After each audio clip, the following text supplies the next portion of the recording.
Good morning, lovely people. Welcome back to the farm.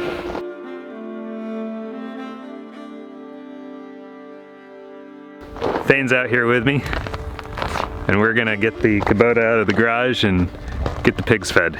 I've got some news for you guys we gotta share with you that is not gonna be fun, but it's just a part of life.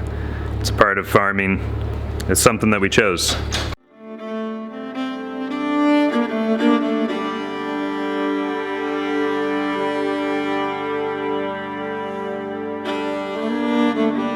Alright folks, so let me just share with you what happened yesterday. First of all, good news. We held a birthday party for Thane. He had a whole bunch of friends over. There were families that came over and we had a great time with everybody. Unfortunately, our time was cut short. The kids, not so much, but us parents, we had a lamb down out here. It was hypothermic. It had gone very cold. It was only breathing a few times per minute. There's a way to save lambs that go hypothermic, and we did everything that we could. We gave it a warm bath. We just soaked it for about 10 minutes in warm water until it started to kind of come back a little bit, and then we tube fed it. That's where you insert a tube down their throat. You basically let milk gravity feed right into their stomach through this tube. We did that twice before the lamb finally passed. We also had it on a heating pad, and that was helping. It seemed, it looked promising. We thought recovery was a certainty until it just stopped breathing altogether and it died. So we were trying to save the lamb. It didn't work out. There could have been many underlying complications and problems. We don't know which or what exactly, but my guess is the lamb had a stricture. It had a block somewhere in its intestines. I'm not really sure. Maybe it had a twist in it and it just wasn't able to get enough nutrition and pass it. I don't know. We don't know for sure. All we know is that this does happen from time to time. Not every animal that's born on your farm is going to be 100% healthy, and sometimes they're going to die. Although we would have liked to have grown that lamb out to full-grown buck, and then, or probably a wether actually, and then butchered and processed it for its meat. That's not what happened. I had a sneaking suspicion that it might have just been kinder to cull the lamb rather than to let it go on lingering and suffering as it was. I also didn't think that was fair to the lamb, given it wasn't born in the best situation in the first place. You know, we're at the beginning of February, and that's really not ideal lambing time. I know a lot of people do it. They make it work. We don't have the warmest of barns. Our other lamb, the black lamb, is doing just fine. He's eating, he's up and around, he seems to be staying warm.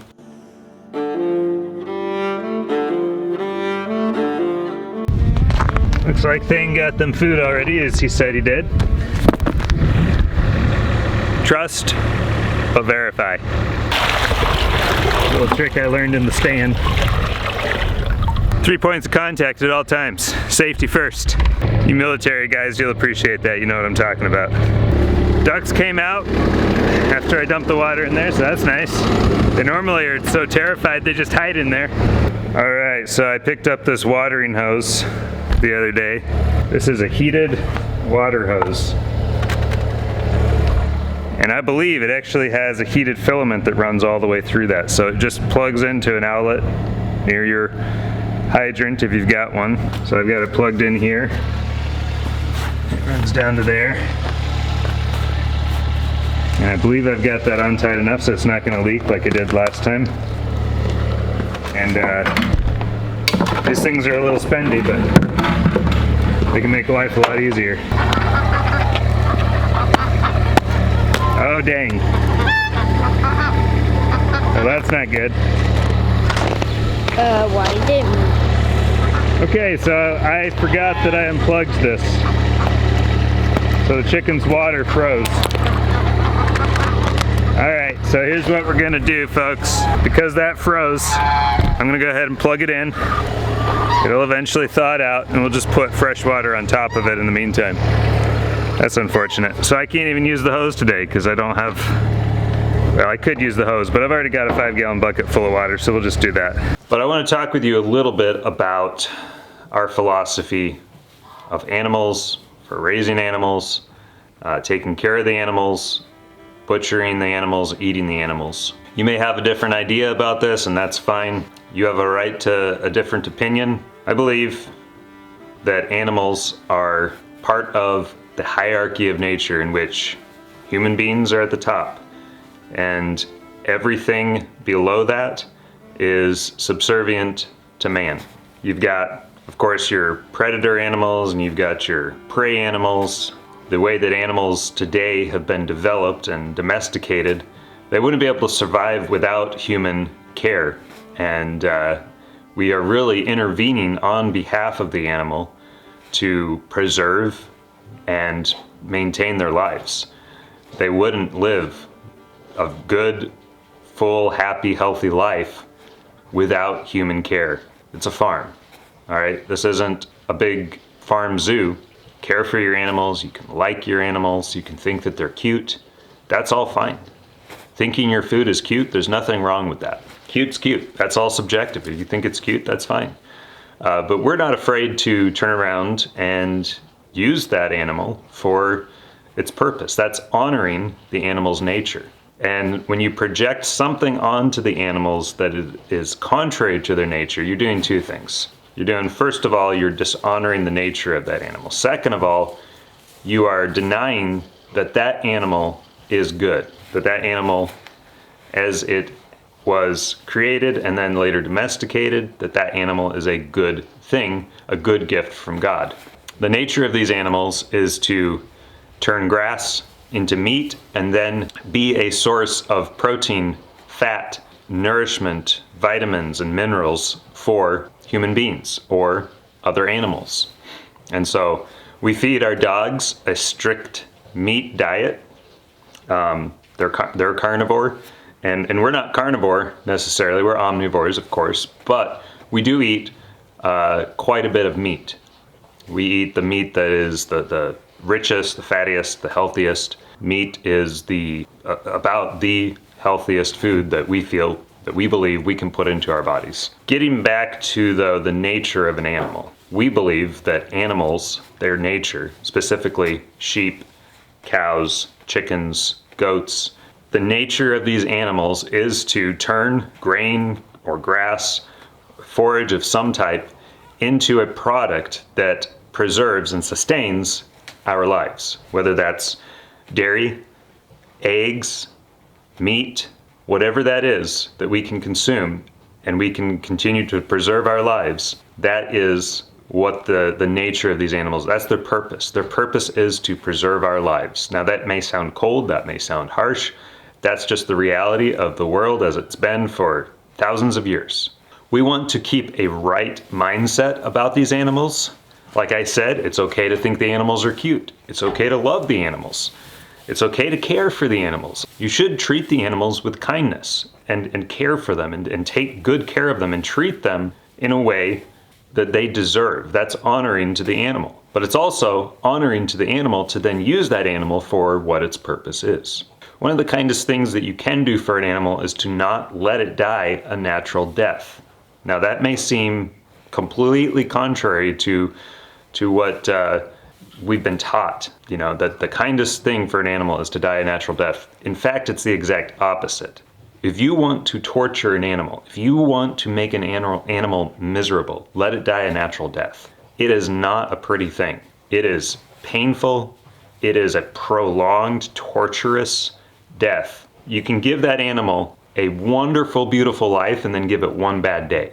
Or you can deprive the animal of that one bad, it's not even a bad day, it's a great day for that animal until you shut the light switch off. And then the animal's no more. And it goes out with the least amount of pain possible, potentially no pain at all. No stress, just passes away peacefully. That's what our goal is. We don't want to traumatize the animals. We don't want to terrorize the animals. We want the animals to live a peaceful, happy life, low stress, a peaceful setting where they're with other animals of their kind, They're living life just like it's supposed to be, and then one day we just shut the light switch off and they're gone. Versus living for days, weeks, sometimes even months, maybe an entire year, living in agonizing, horrible, unimaginable pain as their insides break down, as their organs shut down, and as they slowly languish until their body finally just shuts down completely. The fear and the terror that an animal like that, who lives to the quote-unquote ripe old age, must be going through as their body is turning against them is unimaginable. They have no hope of fulfilling any sort of valuable purpose in this life other than to be a lawn ornament for somebody who's too selfish and is concerned more about how they feel about the animal than about how the animal actually feels. It makes me very angry to think that there are people out there who are so deluded that they think they're actually doing a kindness to the animal when they are torturing that animal literally to death by depriving it of fulfilling a purpose where it could be slaughtered and it could be used, its body could then be used to sustain the lives of other people. That's just not kind. I don't care how you put it. And if you disagree, that's fine. We want to give our animals the best life possible, and then their last day be the best day possible, and then one quick flip of the switch and they're gone. That's kindness, that's love. No, it doesn't always feel good. Death is not something that I enjoy dealing in, but it's a part of life where you step up to the plate, you shoulder the responsibility, and you do what has to be done. You do the hard work that has to be done. I'm sorry to say it like this, but you man up, right?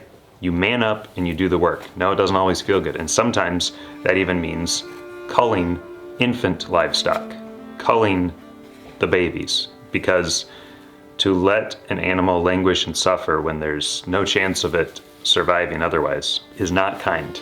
And if we honor the nature and the purpose of these animals, everything else falls into place and it runs orderly. Living this sort of lifestyle isn't for everybody, and that's fine. Not everybody has to be a farmer. I think that it's great that so many people are returning to the farm. There's this knowledge that's lacking because of the way society has raised us, has trained us to think. We have to retrain ourselves to think properly about the nature and the purpose of these animals, and to not project human emotions and human characteristics and human nature onto these animals. We have our own nature, and our nature is far different than the animals. It's a far higher purpose as well. But the animals, they have their purpose and they have their nature, and we need to honor that and not try to replace it with what we might think is a better nature, because it's actually not in that sense. Now you are depriving the animal of its individual purpose and meaning in life, its nature.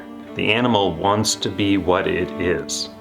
It doesn't have these dreams of being a human baby, or doesn't have this idea that it should be anything other than what it is. And you see the peace and the order that you can bring to a herd, that you can bring to a flock when you allow them to live the way they ought to live. I think that I'll leave it at that. I hope that perhaps I've changed some minds if you don't think this way about animals. And I hope that this helps other people that might be wanting to get into farming or that want to get into homesteading. Thank you for joining us on this journey. We're going to continue, and we'd love for you to continue joining us. You have a great rest of your day, and remember, friends, stay free.